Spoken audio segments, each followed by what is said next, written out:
Kære alle sammen, godt nytår. Her Liv og Lovs absolut første videoklip.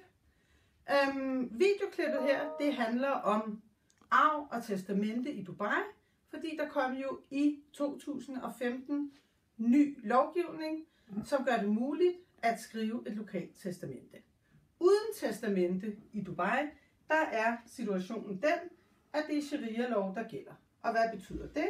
Det betyder, at hvis en kvinde dør, så arver hendes mand det hele. Hvorimod, hvis manden dør, ja, så er det langt værre for kvinden, fordi så arver hans far, brødre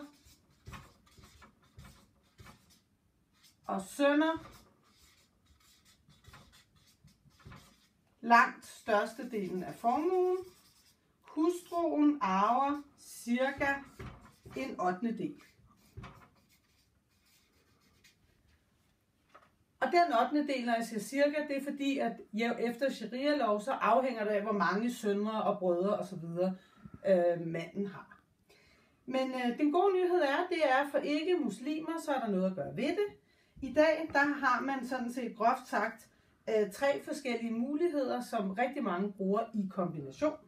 Man kan lave det, der hedder Dift Will, som er det lokale testamente, og som, hvor man så kan bestemme fordelingen og altså beskytte sin formue inde i Dubai, altså det, der er i Emiraterne.